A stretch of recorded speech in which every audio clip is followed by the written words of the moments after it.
Hi, and welcome to Mindshifters Radio. Today is Friday, June the 26th, 2026, and we are playing a pre-recorded show today. So we welcome you to the show and invite you to go to the website, which is whyagain.org, and look around, click on things, listen to the archives of the Mindshifters Radio. There are also, if you click on Start Here, first thing that comes up is the current 7-step and the 7-step short worksheets, and you can click and download those. Then there are the 2 videos, which I'm not sure why it just now says this video is unavailable. I'll check on that. But if you, okay, they came back up. It must have been something on my internet. If you ever run into something that's not working on the website, please let me know. Drop me a line, text me, email, whichever, and let me know what's going on, what the URL is. Anyway, if you scroll on down past, there's the book, the chapter 24, and the PowerPoint for the Aramaic forgiveness, reality stress management. And if you go on down, there's one that says special instructional MP3s on wake-up sheets and special shows. And so if you click that, I've been putting the shows for the pseudo solutions that Michael's been talking about. He did that on August the 10th, the 17th, the 18th, and yesterday. I don't have yesterday's up yet, but if that has been interest, you can click on those and listen again to get what the pseudo solutions are. And that is that what he's reading from is part of just one worksheet that we did in the codependence to interdependence intensive. So if you are part of the self-study, then you'll be able to get that, access that, and experience the whole thing. It's not made available to the public. Michael is reading over it and talking about it, but as far as the worksheet itself, it's 14 pages, I believe, now. And it is not out on the website, and we're keeping that exclusively for the intensive. But it's awesome information, and so we have been putting those special shows out there so you can go back and re-listen and get what the pseudo solutions are and kind of tap into the power person dynamics. So we welcome you to the show. If you have any questions, please press 1 and ask your questions or give us your comments or which way you would like to go on it. I'm going to check and see if Michael's having any issues getting in. And let us know what's happening for you. Have you had any experiences? Some people have been sharing their experiences of doing the codependence intensive and how powerful it is, even though that it's a self-study. You can go at your own pace. You can do it in the 17 weeks. You know, the first intensive we did was 14 weeks. And then this worksheet that he's going over is extended our second intensive to 17 weeks. So when you're doing the self-study, it's broken down by week 1, week 2, all the way up to week 17. And you could do it in 17 weeks, or you can take a year, 2 years, whatever. Do it at your own pace at home. And we invite you to do that because it's super powerful. And I'm going to welcome Michael to the show. Thank you, dear heart, and welcome everybody. Delighted and honored that you're here. And as you were saying, the progress that people are making in doing that intensive, you know, when we do the intensive, it includes a pre and post personal code evaluation. And the personal code evaluation is something that's based on what's called the MMPI, Minnesota Fault Personality Inventory. And I can remember the first time that Dr. Tim came to Heartland. You know, he was a clinical psychologist for, at that time, going on close to 40 years, I think. And we did the evaluation, and we talked about the changes in scores. And he was like, what do you mean changes in scores? So, well, you know, the changes that we see as people do this work, I think, no, wait a minute. When people get this done, this picture, that's their life profile. Those things don't change. Well, they do if they engage in actual forgiveness and these tools. And so there's one gentleman, without mentioning a name, who started back in June of last year, and he completed the intensive January 1st of 2023 and did his evaluation. So the scores are broken down into 10 different areas. Now again, these are scores that according to psychology don't ever change. And so just looking at raw numbers and change in scores, code evaluation breaks one's personal code down into 10 different areas. So there's a score for each area. Scores that theoretically don't change. So the first one is stress management, and this gentleman had a 50-point improvement on a scale of 100. So 50% of the scale he increased in stress management. In honoring others, a 28-point increase. In honoring self, which was one of his highest scores when he started, he went up 11 points. Stayed the same in honoring truth. Now, and basically what happens, when people do the evaluation, there are 10 different areas, and we give them assignments in 3 of those areas. So for this gentleman, one of his highest scores was honoring truth when he started. He was given assignments in 3 other areas. All 3 of those areas and others passed his truth score. So when he completed the intensive, his score was identical on truth. However, it was now his number 1 score. It was number 5. Everything else passed it. Doing the assignments for each one changes those scores. His number 1 challenge when he started the intensive was freedom from fear, and it was in major crisis, and he went up 67 points in fear, in healing fear. Hostility is the 6th area, and his increase over 6 months of doing that codependence to interdependence communication practice was 39 points.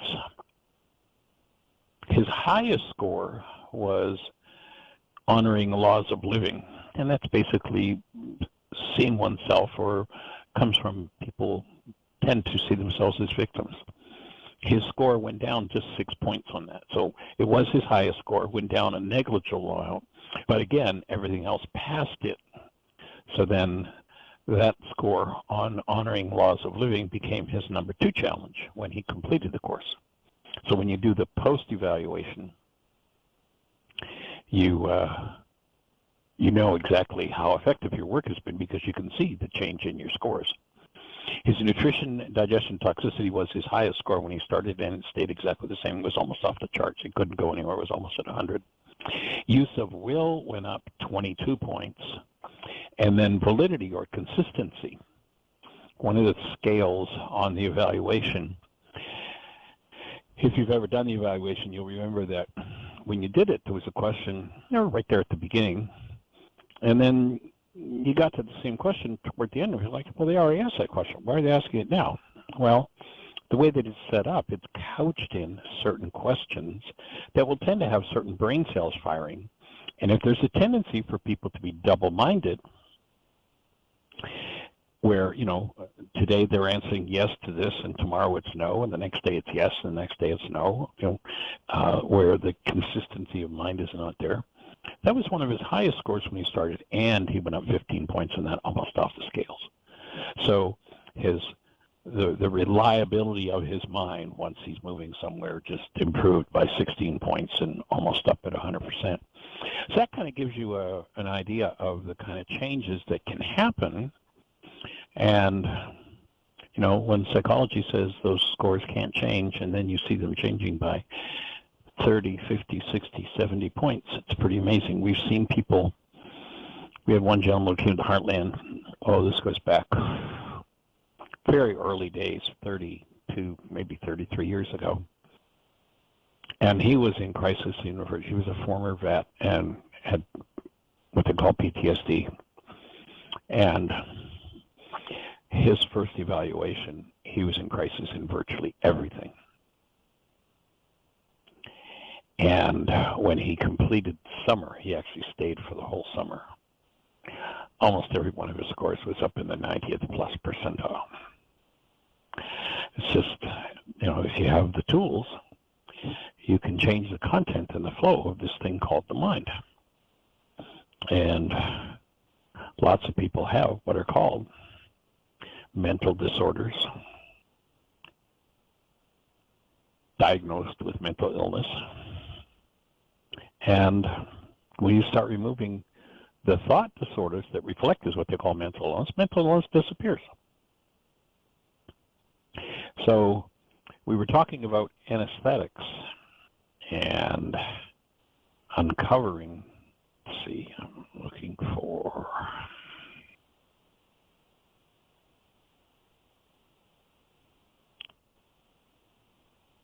we were at the point where we were talking about what kind of stories did I tell myself that I need to heal to convince myself that the power person message that I either received or made up was true.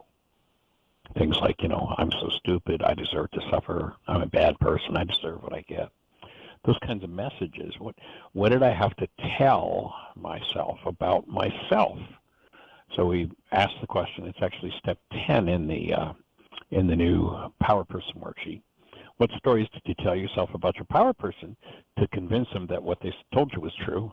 And now it's what stories did I tell myself to convince myself that the power person messages that I made up or received were true? And the next step is looking at, it's interesting if you look at the word spelling. I mean, we say that's putting this group of characters together. But look at the word behind the word, putting people under a spell. And this is done with words. It's done with letters. And so the question we ask at this step in the worksheet is, when you were under the spell of the power person dynamic, you believe the perceptual constructs of your mind, and then we're asking you to honor truth and actually look at the facts and determine whether or not your mind's construct is really, truly provable. Asking yourself the question, is the conclusion that I've generated in my mind really true?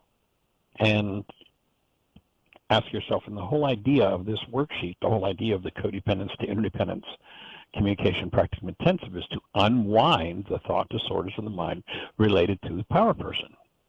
And virtually every person's life on planet Earth today is controlled by this power person dynamic. That's my offering. Just take a look at the news and look at the amount of hostility and fear and rage and war and suffering and drama and trauma.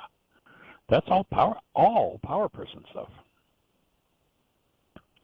So to actually start to question yourself, what is it in the actuality of the situation, if I really allow it in, that would support me in healing my underlying thought disorders? So one might have come to the conclusion that, my power person never supported me. And once that thought was planted, then whatever support was offered was literally refused.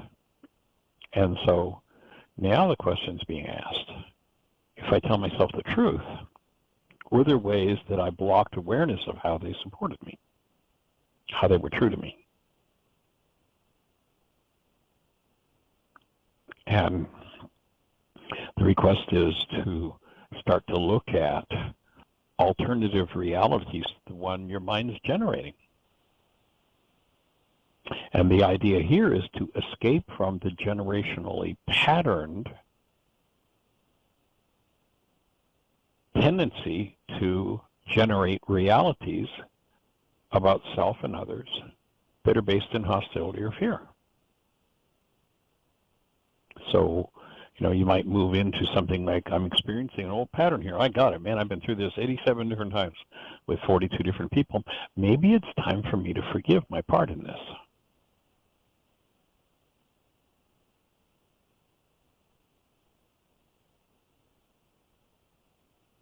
And to look at the thought disorders,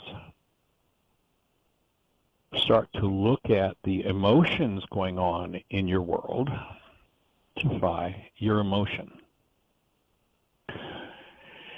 And then step up rather than, as most people do, living in the one world universal religion of blame.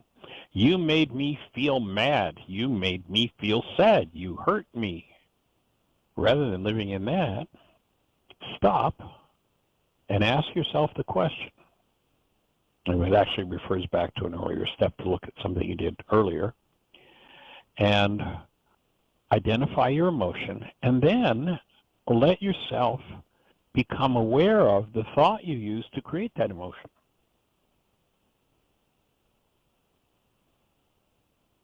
If the emotion, let's say, is guilt, and you tap into feeling the emotion of guilt, and gee, every time I'm around my power person, my parent, I feel guilty.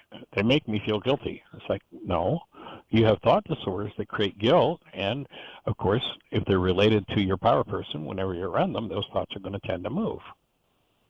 But if you start to own the thoughts, then you start to change the thoughts. You don't have to be stuck with those thought disorders. And it can be very helpful to identify where you're feeling the emotional energy in your body. Where is the energy stored? Where is it moving?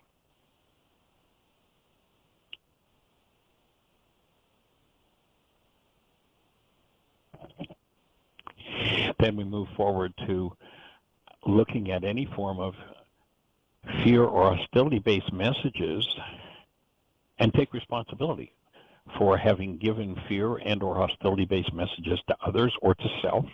These things tend to be patterned in the mind. And oftentimes the hostility and fear-based messages are done to achieve the goal of control, of avoidance, of distraction, of deflection. And to look into those messages. And as you start to review these things, you get to realize these are my thoughts and I can change them. If the majority of my thoughts are based in hostility and fear around any given situation, then I'm going to suffer from a literal mental illness in that situation. People break down. I'm powerless. I can't help it. I can't do anything. I can't escape from this. So once you've identified the messages that you've given to either yourself or to others, then the next step is to go back and look at, to recall a time, look at each message that you've used to, do any kind of control or avoidance, distraction, deflection. Literally write those messages down. There's space in the worksheet to write those down. And then the next step, I recall a time when my power person conveyed those messages to me. And so go back situation by situation, and what you'll find is the habitual ways that one tends to avoid, distract, control, deflect, were things that were learned in relationship to the power person, or things that one observed the power person doing. So then take each of those messages and just take a look and see if there was a time when your power person gave you that message, and make note of how you felt when you received those messages.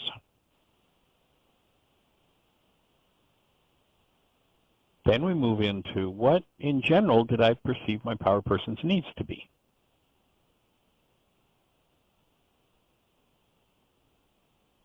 And what did my power person do to get those needs met? And were their behaviors just and fair? And so the invitation at this stage in the worksheet is to identify a power person behavior and then just do the assessment. Was it just and fair? And then your rationale, why or why not? And what this will do is it will tend, as you start to focus there, to bring you into a more responsible place with your own power person thinking, the dynamics that went on with your power person.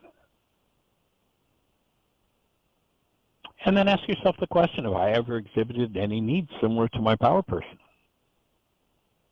And most people find, yeah, they're all the same ones. And then what have you done to get your needs met, and were your behaviors just and fair? Why or why not? And then go back and check it out with what you saw with the power person. You'll probably find there's a whole lot of projection there. Take a look at what did I either think or feel I had to do to meet my power person's needs. And were those actions based in love or in fear or hostility? So what did I either think or feel? Like they say, well, whenever I'm around my dad, whenever I'm around my mom, I feel like I need to, whatever they. So you want to identify that and recognize that all of those feelings are just based on aberrant thinking. You can choose to do those things out of choice without having the hostility or fear dynamic behind it. Just say no.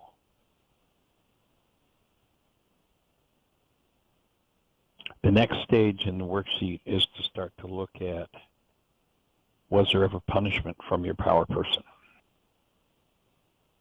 And if so, how were you punished?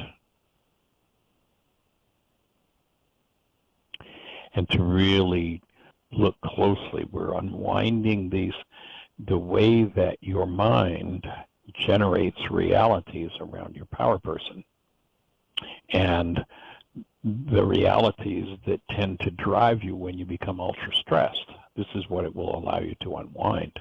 So if there was punishment, how did I feel? What was my emotional response? And were there any thoughts or thought disorders in response to that punishment?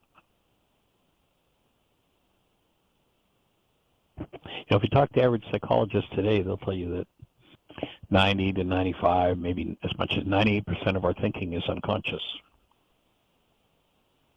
And if we never review these things, then whenever they're resonated into activity, and stress is what resonates them into activity, they'll tend to take over. They'll become the behaviors that you do, oftentimes against your own will and choice. It isn't Dr. Feelgood to surface and look at them, but it sure is Dr. Heelgood. You sure can step in and change those dynamics consciously, purposely.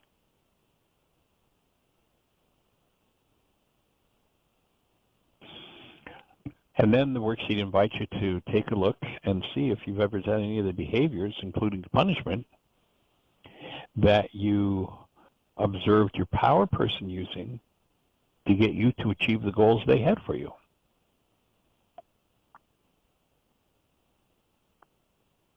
If I've done any of those behaviors, who did I do it to? How did it feel in my body when I did those behaviors? And of course, how do you suppose it felt for them, the person that you did the behavior to?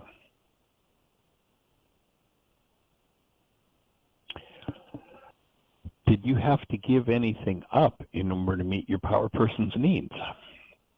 Remember, power person is the person who had more control over your life at some point than you did, was not functioning out of love, and you perceived it as survival. This leads, when those three things happen simultaneously, and it's usually a child and a parent, it leads to massive blocks of unconscious information that, when resonated into activity, takes over one's life, oftentimes against their own will and choice.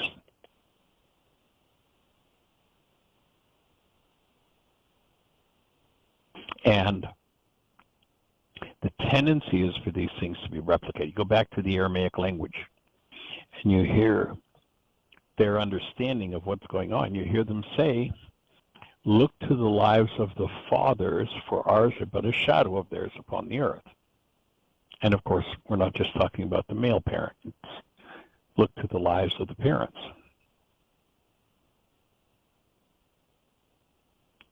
In one place, it specifically says the sins, and remember that word sin is an archery term. Simply means off the mark. The energetic patterns, the behavior patterns, the word patterns, the thought patterns, the punishment patterns that were off the mark for a human being, off the mark with love, will tend to be passed, will be passed from 3 up to 3 at the 3rd and 4th generation, pardon me.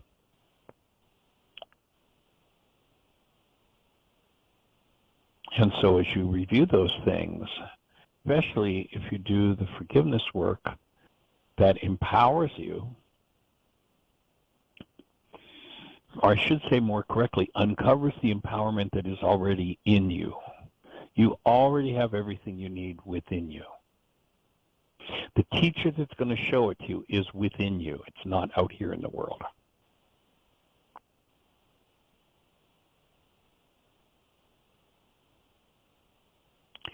And so the next question that the worksheet asks is, did my power person ever block, ignore, or prevent their own needs from being met? And if so, how did they do that?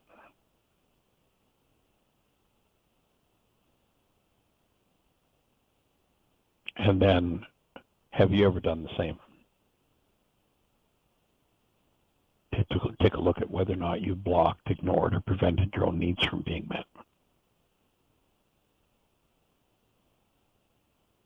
The next section goes into asking the question that if you were raised in a codependent household, and how can you tell if you were raised in a codependent household? Did you ever hear the words, "You made me"? "You make me so mad"? That's a codependent household. Pretty rare for there to be something other than that. So if you were raised in a codependent household, what were the rules you perceived you needed to follow in order to survive in that household? What, when you were functioning out of your power person dynamic, was your definition of love?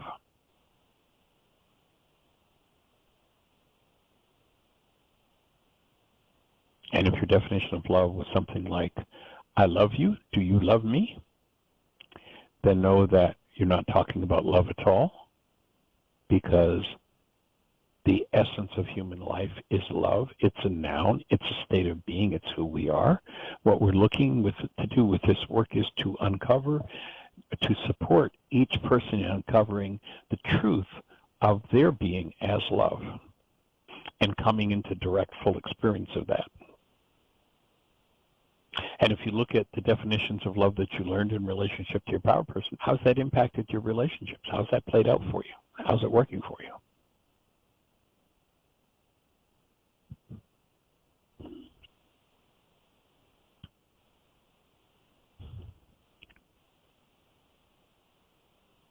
The objective of this particular intensive, the objective of this and every worksheet, is to free us from the habituated generational thought, word, and behavior patterns that tend to run people unconsciously. And when you say to somebody, "Why did you do that?" most people come up with, "I don't know." And what they're really saying is, I have this unconscious prompt in my mind when I have this type of goal to step into this particular type of behavior. And if the behavior is based in some form of hostility or fear, when you get right down to the root of it, the majority of it was initiated in response to and in mimicking power person dynamic. What we're looking to do with this tool, because it runs so many lives, is to support people in understanding these dynamics and clean them up in their own lives, in their own minds. So that's our objective. And I hope you find that useful. And Ms. Seed, we have everybody in the phone queue with a hand up, or anything happening in the chat room? No, it is all quiet. So someone press 1. You're first in line. We started early, so we've got 39 minutes. We have plenty of time. Yay. So if you're in listener land and you're on one of those stations where we can't see you, our call-in number is 563-999-3581. If you call that number, you'll be listening to the show directly on your phone. And then if you push 1, that will raise a hand in the control panel, and we'll be having a conversation. So what's on your mind? How can we support you? Push 1. Let's talk about it. I worked with someone the other day who asked the question of, you know, he realized he was in a codependent relationship, and it's like, why? How does that happen? You kind of described that, but... Well, if you look at our Healing Through Relationships workshop, one of the serious, but I present it kind of as a tongue-in-cheek line that I have in that workshop that I repeat is most relationships are based in matching bags of garbage. And the world calls them love relationships. We have this attraction to one particular person, and occasionally it might be because of the state of being of each of those two people. But more often than not, it's the bags of garbage that create the resonance that causes us to turn our heads in a particular direction because of that energy link. People go into their relationships based on matching bags of garbage, hiding, pretending to be something that they're not, and hiding whatever it is that they haven't dealt with in their lives. You know, oftentimes the message coming from the power person implies to a child that they're so broken that the child discards all awareness of who they are, and when they come to a new relationship, it's almost like, well, I know that who I am is worth nothing, therefore, what do you need for me to be in order to love me, quote unquote? Put those words in quotes because nobody's ever going to love you. Love isn't a verb, it's a noun, it's a state of being.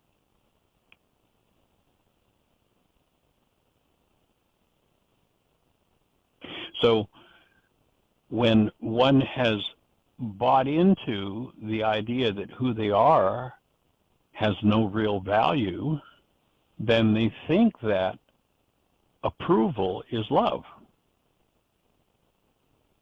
And they'll do virtually anything to be approved of. You know, love is not a behavior trait. Love is not a behavior we can engage in.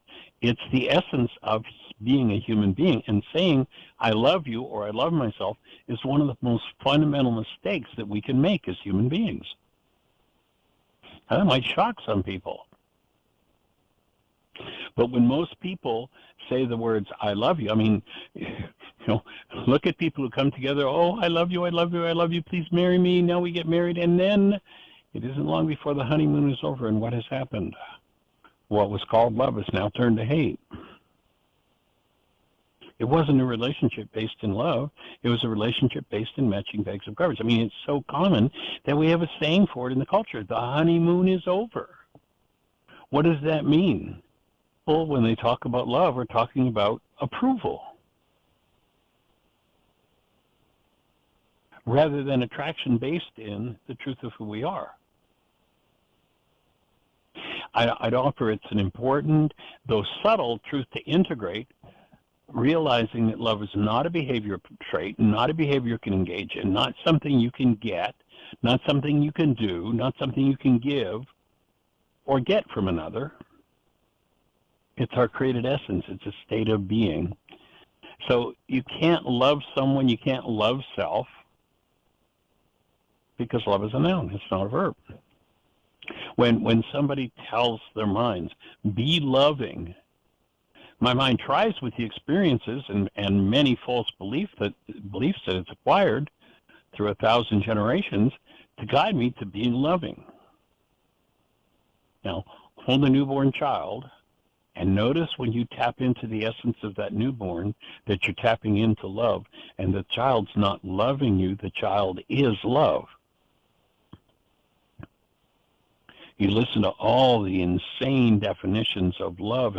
Our culture, how many have ever heard a parent say, I'm only doing this, i.e. beating you or punishing you because I love you. This hurts me more than it hurts you. That's not human life. That's not a human being functioning. But that's the repeating of a generational belief or something that somebody read in a book, that the best way to, quote unquote, love a child is to beat them into submission. I mean, you hear it out of churchianity all the time. Spare the rod, spoil the child. Excuse me, the rod was something you leaned on for support. It was not something you beat a little kid with. I can't tell you over the years how many people, when I've talked about this topic, said, well, you know, my father beat me, whipped me, is usually the word, didn't hurt me. Oh, really? Yeah, under stress. What kind of venom do you spew toward your partner? That's the venom that was put into you when your power person beat you. And when you say it didn't hurt you, you've totally and completely blocked from your life the sensitive state of being that you were in as a child and the overwhelming trauma and hurt of the first time that that person who was supposed to cherish you turned their venom on you, turned their generational power person dynamic on you. There's so many false definitions of love that pass in most people's minds as love. It can be hate. It can be implanting fear, punishment, abuse, intimidation. It can all be accepted as a substitute for love. And someone doing that will convince you or attempt to convince you that they're only doing it because I love you.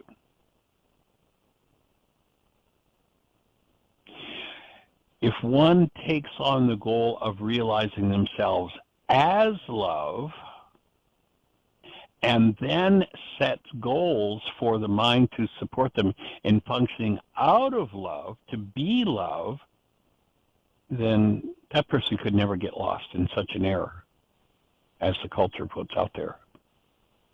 If one holds those false definitions and sets goals based on those definitions, they'll get a feel-good hit of dopamine out of achieving that goal.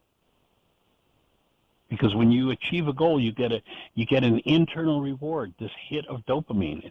And dopamine's been called happy powder. Oh, this feels good. The abusive parent gets a dopamine fix, a chemically induced internal dose of pleasure from abusing their child. Because the mind can get lost in false definitions. I love the insight that Liam Neeson, the actor, offered. Quote, here's what he says. Everyone says love hurts, but that's not true. Everyone gets these things confused with love, but in reality, love is the only thing in the world that covers up all pain and makes someone feel wonderful again. Love is the only thing in the world that doesn't hurt. Powerful thought, Liam. Thank you.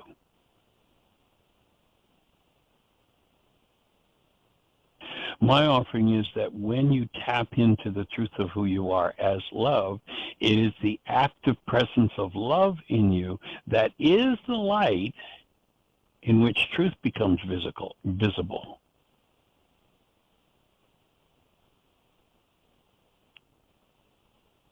There's a whole different process that happens in the mind when you shift out of telling your mind to be loving and tell your mind that you are love and to support you functioning as love. Because when you do that, my focus is now on my internal condition. And the mistakes that we've just talked about above become impossible to get lost in. From there, if errors have been made and correction is needed, that goal can be accomplished. But if you're trying to tell your mind to be loving, it'll go through every definition and misdefinition. You know, it's interesting that Vladimir Lenin, a man responsible probably for more deaths in history than any human being ever, said the way you destroy a culture is change the meaning of its words.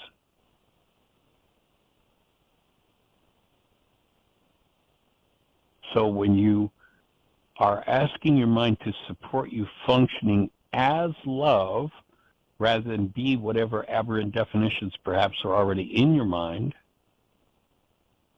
then corrections can occur and the goal can be accomplished. And the mind, when this course correction occurs, if I have the tools, will produce behavior prompts that support me experiencing the truth of who I am and what I am, rather than playing out the almost universal fraud that love is a verb. I've had people over the years not getting that distinction say to me, well, it's not a big deal, what does it matter? You know, okay, so if I'm going to be love or if I'm going to do love, what's the difference? It's no big deal. Well, let's use an example. Let's imagine that someone has a really severe circulatory disorder and they go to a specialist, a doctor, and the doctor tells them that they need a specific treatment to fix the problem with their cells, and they tell you that it involves the epidermis and epithelial cells, two different types of cells. And you ask the doctor, well, which cells are you going to treat? And the doctor says, what does it matter? It's not a big deal. It's just a few letters different. Epithelial, epidermis, what's it matter? We'll work on one or the other.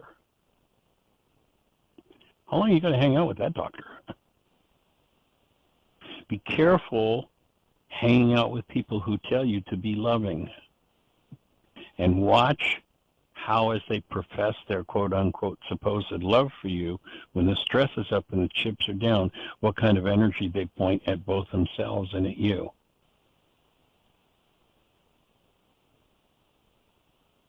So there's a piece of information that you might feel helpful in recognizing that one of the goals of this work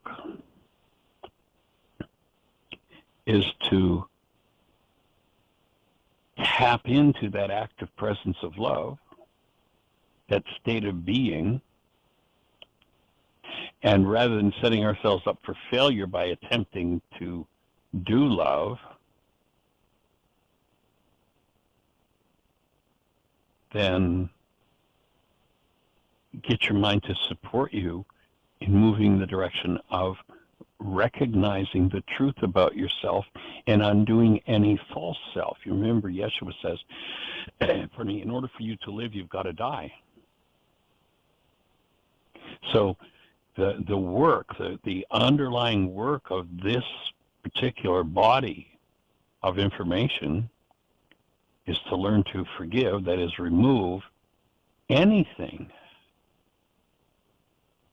that is unlike love, so that the only thing left is the truth of who you are.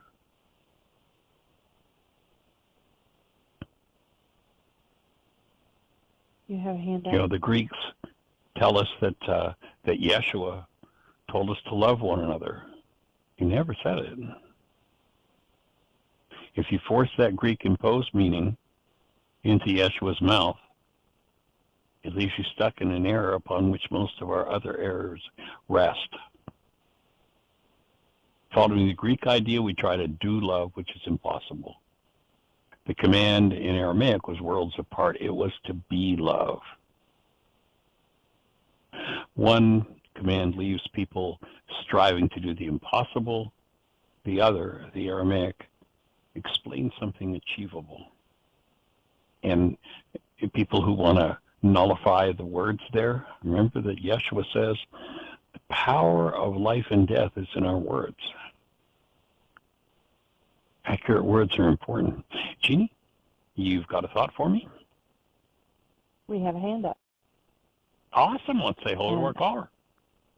I believe it's Dan, 757. You're on the air. Hey, y'all. Good to hear you. Hey, welcome, good sir. How do you be? I'd be well. Processing through feelings and thoughts and realities and all that kind of thing. And enjoying the show today. And I had some thoughts and questions I wanted to share and ask. Please do. I'm relating to, our essence being love, and I think I've experienced or believed, many times even before coming to this work of like the need to remove or cancel anything unlike love and to just let that true self shine forth after. But that's a lot of canceling to do, right? Like it's It tends to be a lot, yes, when you start that path. So, but I relate to that being my essence, although there's part of me that I guess doesn't believe that, or is kind of on the fence. But I know that my experience sort of with my power person, my household growing up, is that I got sort of punished or shamed or discouraged when I was embodying that essence. The spontaneous and the being love was strongly discouraged. And I was sort of taught another definition that it had to do with sacrifice and suffering for other people and sort of aggrandizing yourself by suffering and being a martyr and all that kind of thing. But I guess I suspect what I'm sharing is like pretty common. But my question is, though, you just described virtually the whole culture. Right. Yes.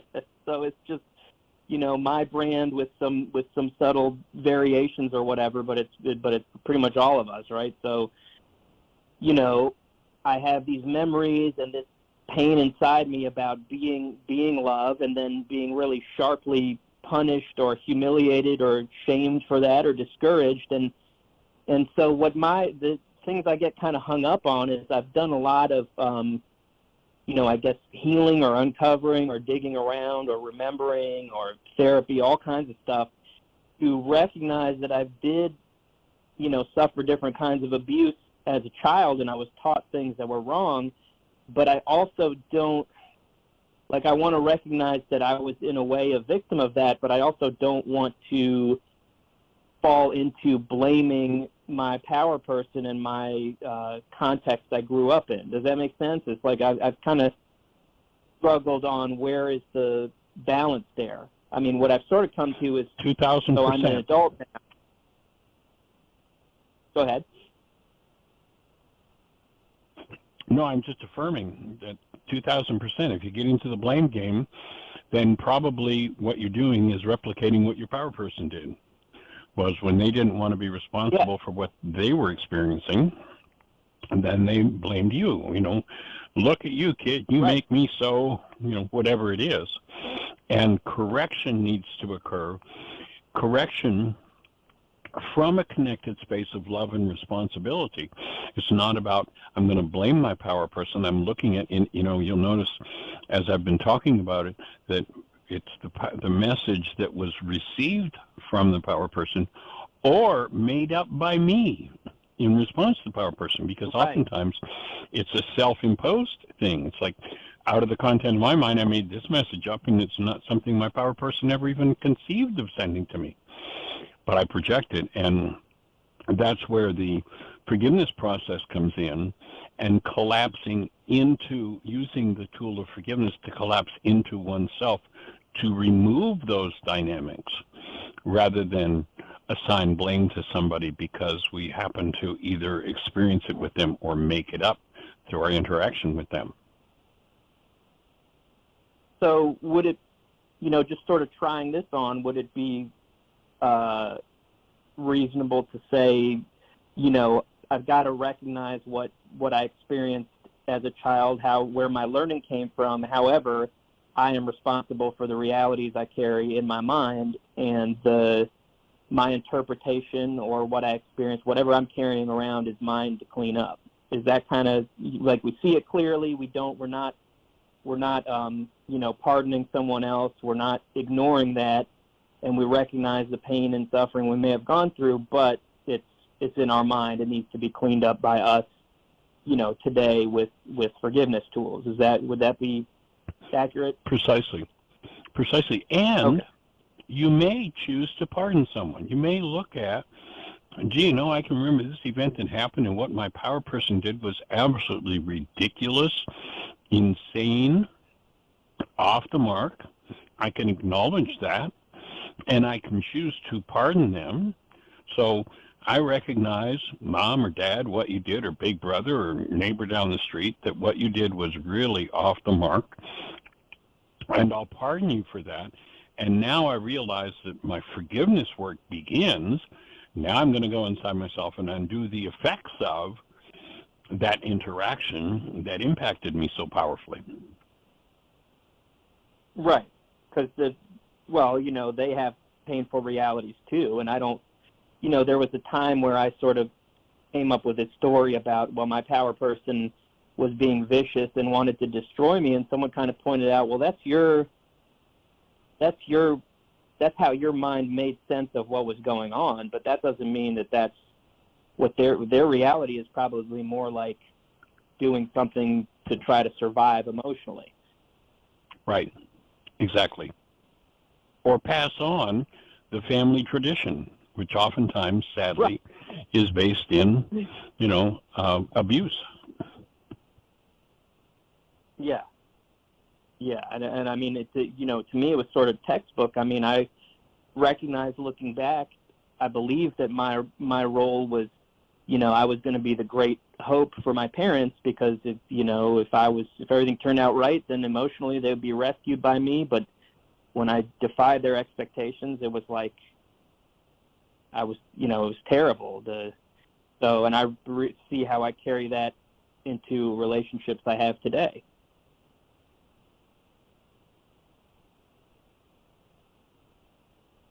There's a big reason for resolving power person dynamics.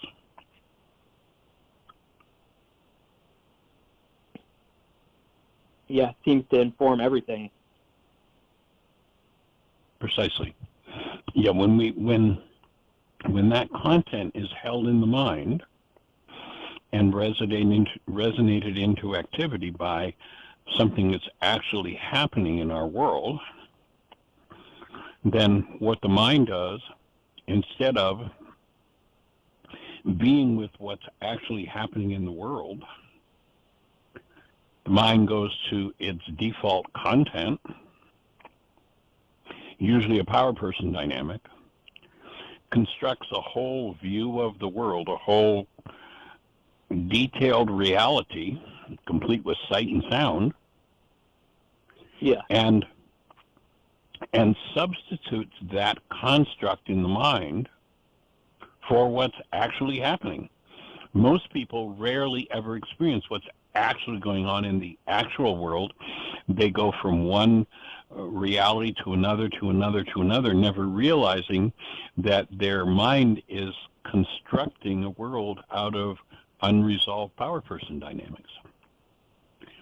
And as you free yourself of that, it's like everything changes. Yeah, so a lot of the time now I can, just going about my life, I can recognize when something like that is active. It's obvious to me that my stuff is being triggered into activity, and I'm not in touch with what's going on. I'm in touch with painful emotions within me. But as far as like canceling that on the spot or just letting it go, that is a lot more challenging for me than just recognizing that it's operating. Well, and in fact, you can't just cancel it. That's an inappropriate use. To say, well, I've got this big painful reality, so I'm just going to cancel it. Well, that's just not possible. That energy is the energy that's there. But when you realize that that particular construct of the mind, that particular reality is constructed as a result of holding a particular goal, certain content is used by the mind every time a particular goal is activated in the mind. And so people will tend to live in those patterned realities. When the goal is canceled, the perceptual construct collapses, and when it collapses, that's what gives us access to the underlying energetic dynamic that tends to go back to the power person dynamic.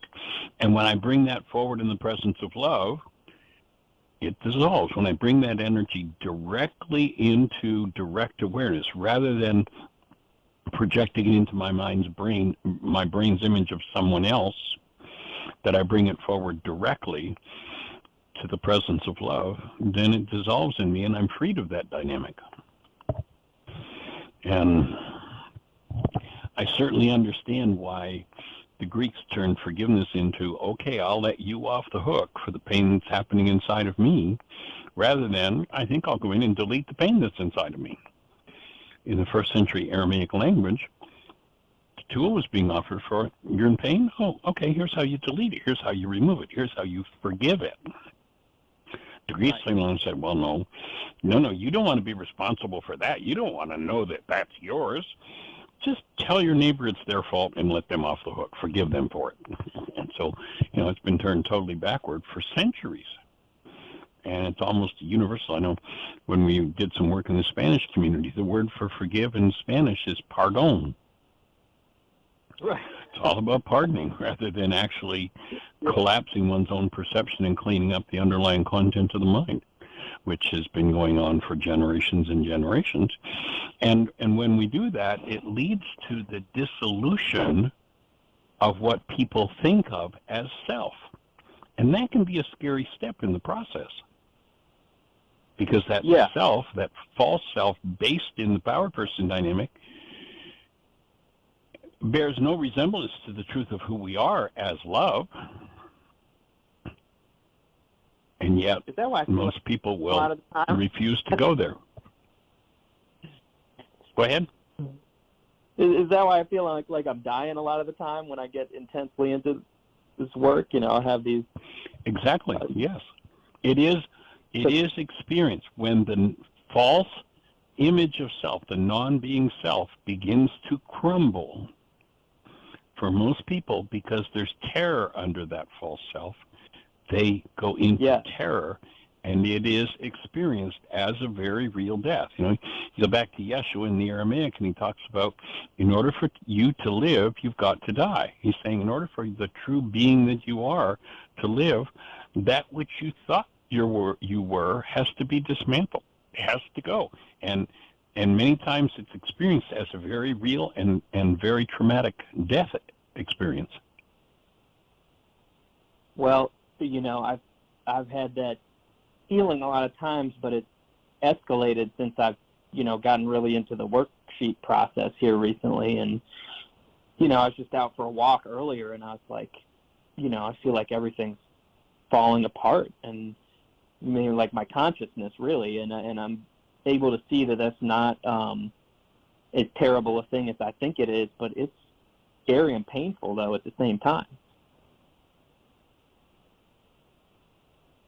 Well, one of the things that happens when you uncover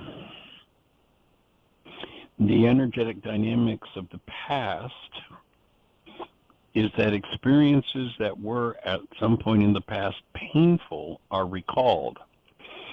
And my take is it's really important to recognize that a memory of pain is just a memory of pain. We don't have to re-empower it in real time today. I remember when this terrible thing happened to me when I was 5. I just had this terrible memory, I don't have to make that real today and re-empower it as the tragic and terrible thing that it seemed to be when I was 5. So I can allow those memories to come forward and recognize that, oh, this is just a memory. I don't have to get lost in it. Is it typical to have a lot of, sort of recalled pain and fear, but it's sort of vague. It doesn't necessarily attach to a specific cognitive memory or anything like that. So I've got a lot of that just kind of like free floating, and I don't know what it belongs to, but it seems intense. Well, if you remember, one of the things we talk about is what we call a vitality meter. So let's imagine we've got a vitality meter. It goes from 1 to 10. When you're at full vitality level 10, everything's rocking, everything's moving. You can't possibly hide anything from yourself that's internal to you because your vitality is there and everything's available. Over time, what tends to happen if we're not being supported and functioning as low is that a painful experience comes along, and I have no idea that this painful experience is a result of a thought disorder that I have, that my pain is actually coming from my thought disorder. I think it's the situation out there, and I don't want to feel it, so I find a way to weaken myself. I find a way to bring my vitality down from a 10 to a 9. And I have an experience, and I bring it down to an 8, and a 6, and a 5, and a 4, and a 3. And then one day I get this vague recall of this big, terrible, painful thing that happened. And boy, I want to be finished with that. But it's a level 8 pain. And I'm only at a level 3 vitality. Now I can say I want to get rid of that energetic pattern more than anything else in the world. But if I don't do what it takes to get back to a level 8 plus vitality, like, you know, the way people hide things from themselves, you know, the classic, I mean, virtually every bite of food in the culture, especially if you go into places like fast food restaurants, they're literally drugs. They're sugar, they're salt, they're oil, they're fat. That's it. You know, it's like, it doesn't matter whether you go to the chicken restaurant, you go to the hamburger restaurant, you go to the, you know, whatever. I don't want to get into naming any particular companies, but basically you go to the chicken restaurant and it's, well, what kind of, what flavor of fat, salt, and sugar do you want here? And then you go to the burger restaurant, it's like, what flavor of fat, salt, and sugar are we going to have here? And all of those things are anesthetics or drugs that weaken, literally weaken our physiology, ultimately creating disease processes. And so one has to start to change the habits all the way across the board in order to build the vitality up. So now somebody's, gee, you know, instead of going and grabbing a quart of ice cream and showing it down, what I'm going to do is have a sprout salad. And then somebody gets up to a level 8 vitality, and it's like, man, I'm on top of it all. I just broke through a big issue today. I feel so great. And they go to bed. They're at this level 8 vitality. And in the morning, they wonder if anybody got the number of the Mack truck that went through the room during the night, because they're lower than a snake's belly. It's like, what happened? I was feeling so great last night. Well, here's what happened. You hit that level 8 plus vitality, and that old 8 toxin, whether it's physical, mental, emotional, relational, thought disorder, that toxic energy now is starting to unwind, and you're feeling the impact of it. So the new level of vitality is what opens the next depth of what needs to be healed, and you get to go through the detox process. I'm not going to get the full-blown cognitive recall of that memory until I get to a level 8 vitality. But I will process it. If I'm down at a 3 and I get to a level 5 vitality, I'll do a certain amount of work around that. I'll have this vague recall. I won't know exactly what it was, but I'll clean something up. And then I get to a level 6 vitality, and I clean that one up on a level. And I get to a level 7 vitality, and man, I'm starting to rock through this stuff. And then, bingo, you know, I go to bed, I'm excited, I'm delighted, I know I'm on the right track, and I have the most traumatic, horrible dreams, and I'm in that energy in the morning when I wake up. And all of a sudden I have this full-blown recall of this horrible thing that happened. Because I'm at a level of vitality where I'm able to handle it. You know, the body-mind has this built-in suppress mechanism, and if I don't have the vitality to handle a particular issue, it doesn't matter what I do, it's not going to surface. because literally the toxic release could kill me. So the body, mind you, has this built-in protect mechanism until I get to a level of vitality higher than the depth of the toxic experience, whether it's physical, mental, emotional, relational, whatever it is. Until I get to a level where I can handle that, it's not going to surface fully. But I'll work at it in dribs and drabs and pieces. Right. And then one day the full-blown memory comes. Okay. So the answer is just plug away, do the work, and get as healthy as possible, it sounds like. One foot in front of the other, move everything. You know, part of when people do an intensive with us, we have a private Facebook page. And on that Facebook page, they're like the intensive, as Jeannie was describing at the beginning of the show, there's a 14-week fresh and raw food program. If people come to Heartland, we don't have 1 ounce of cooked food on the property. Everything is fresh and raw. Everything is as it comes from the ground, and therefore vital and strengthening. So part of the intensive process is a link to our private Facebook page with all of that food information, so you can do as much or as little of the food program as you want, but it's all laid out with recipes. There's 14 weeks of 3 meals a day of fresh and raw, high vitality food. There's instructions on how to set your kitchen up. There's instructions on what kind of equipment you need. There's instructions on when to order the food for this week's meals. That's all part and parcel. And also then there's a link to a private Trello app that has all of the recipes, pictures, and all of that. There are videos explaining it, and you can ask questions in the using the Facebook page too. So that's, and because that's a key part of the process.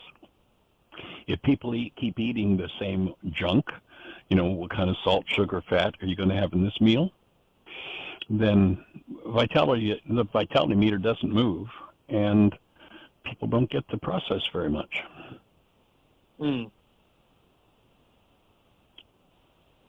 So it's, you know, in every arena, and as you make, even, you know, it doesn't mean somebody has to do that whole thing, but as you make just small changes in different arenas, you know, you get out and you walk, you exercise, you get your body moving. That leads to a new level of vitality. You know, instead of drinking water from the tap, or instead of filling your morning mug with caffeine, sugar, and mucus-producing cream, if you drink a half a gallon of pure water, then you just made a major move in increasing vitality. And so, you know, everything that we do, for instance, in intensive is about, you know, okay, so here are the things that you can do. And each, you know, if you try to make a change in one arena, and you, like, I'm gonna change a 90-point situation, I'm going to shift 90 points in this, the tendency is to bounce back. Whereas if you just make, you know, subtle changes in each arena, exercise, forgiveness, breathing, purity of water, food combining, each of those things contributes to building vitality, and it's each new level of vitality, you get to do a new level of work. Awesome. And that's what it's all about. And it just announced in my ear that it's going to cut us off in about 10 seconds. So if it's appropriate to continue this conversation tomorrow, it would be awesome to do so. Otherwise, holding the space for everybody to have the best year yet of their eternal lives. Thanks for those questions. Really meaningful, really, I think, rounded out the hour.